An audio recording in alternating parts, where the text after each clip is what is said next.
આત્માની નૈયા જ્યારે મોક્ષધામમાં જાય છે ત્યારે દેહને અગ્નિ આપવી તે એક લાગણીભરી શ્રદ્ધાંજલિ છે અને તેથી જ તેને અંતિમ સંસ્કાર કહ્યા છે અને આ સંસ્કારનો પુરાવો આપે છે ભાવનગરના કડવીબા.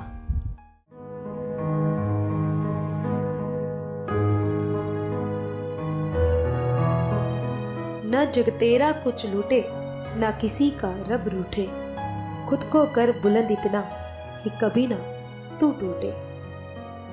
ઢળતી ઉંમરનું તેજ, પાપણની નીચેના ખાબોચિયામાં સુકાયેલા આંસુની ભીનાશ, પણ ધ્યેય તો છે માત્ર અન્યોના નેત્રોમાંથી ખારા અશ્રુને પોતાની ખુમારીથી દૂર કરવાનો. આ છે ખમીર વંતા કડવી બહેન કે જેમને કડવી બા કહેવાનું મન થાય. આ કડવી બાના ઘરમાં તો માત્ર 4 પાઈ અને 4 દિવાલો જ છે.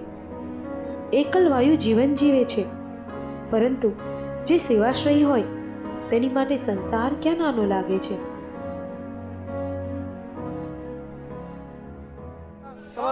ઉપર થઈ ગયું. આ કાંઈ નહોતો, બગડો હતો, એટલા વર્ષથી હતી. રોટલા 20 ઘરથી, પાડવાની ઝાડ લાગતી, બધું કામ કરતી.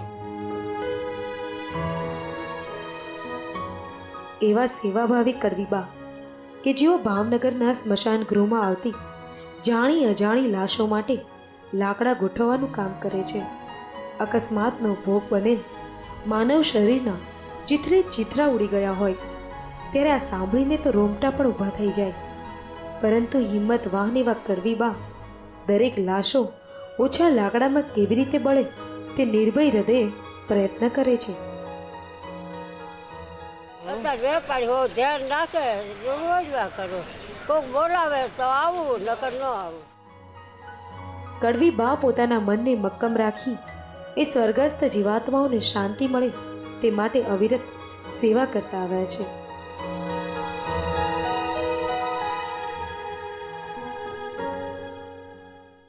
ત્યારે કડવીબાની આ સેવાકીય પ્રવૃત્તિ જોઈને સમાજની દરેક વ્યક્તિ આશ્ચર્યચકિત થઈ જાય છે. ઉંમરની સાથે સાથે સાહસિકતામાં પણ વધારો જોવા મળ્યો છે કડવીબામાં. હિન્દુ સંસ્કૃતિ પ્રમાણે સ્મશાન ગૃહમાં નારીનો પ્રવેશ નિષેધ હોય છે. તેનું એક મહત્વ છે.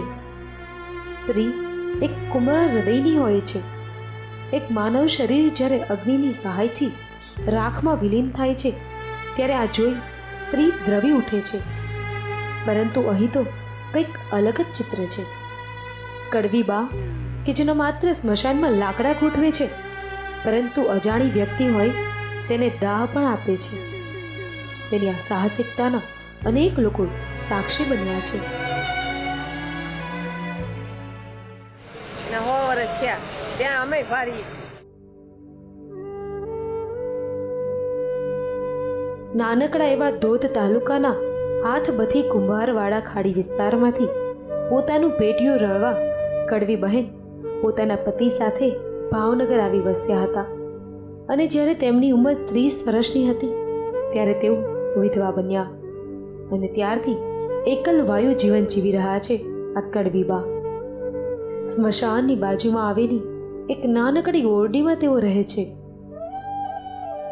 કોઈને ચિતા ગોઠવતા ન આવડતું હોય તો એ પોતે પોતાની સ્વેચ્છાએ સારી રીતે પોતાની ફરજ બજાવે છે એક જાગૃત નાગરિક તરીકે. અને અમે અવારનવાર જોતા રહીએ છીએ. એ અહીંયા જ રહે છે, અહીંયા જ ખાવાનું પીવાનું એનું રહેવાનું પણ અહીંયાનું જ છે. કડવીબાની હિંમત ખરેખર સરાહનીય છે. તેઓ ભલે આ રાખ સમા શરીરને અગ્નિ આપી મર્દાને મોક્ષ અપાવે છે, પણ તે આપવાની પણ હિંમત હોવી જોઈએ.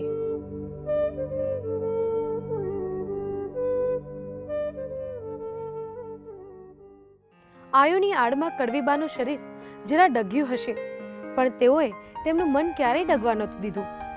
હંમેશા તેઓ હિંમત રાખીને આગળ વધતા રહ્યા.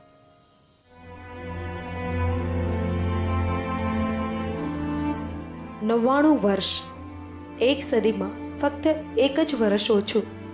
અનેક ઉતાર ચઢાવની વચ્ચે અને બદલાવની વચ્ચે કડવીબાએ પોતાની જિંદગીના પાના ઉઠલાવ્યા છે. આ ઉંમરે પણ પોતાનું કામ તેઓ જાતે કરતા આવ્યા છે. તેઓએ ક્યારેય લાચારી નથી અનુભવી. હા અમે આ 5-6 દિવસ ત્યાં કરીને મને જોઈ જ છે અમે પણ એ આવે જ છે. હા કાર્ય કરે જ છે, કેટલા વર્ષથી કરે છે એમ. જ્યારે બોલાવે તરત જાય છે, કઈ ના નથી પાડતા. તો જિંદગીના આ કડવા અનુભવોને પણ ગળીને હસી ખુશીથી જિંદગી પસાર કરવાનો સંકલ્પ લીધો છે આ કડવી બાએ.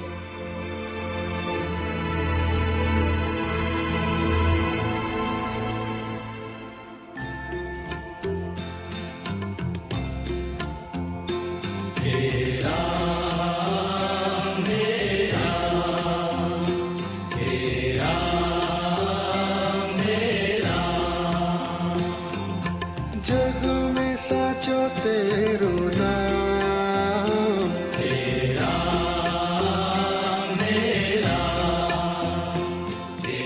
પ્રદીપ શુક્લ, સંદેશ ન્યૂઝ, ભાવનગર. આ કિનારા પર રોકાઈશું અને ફરી સેવા નૈયાની સફર કરીશું.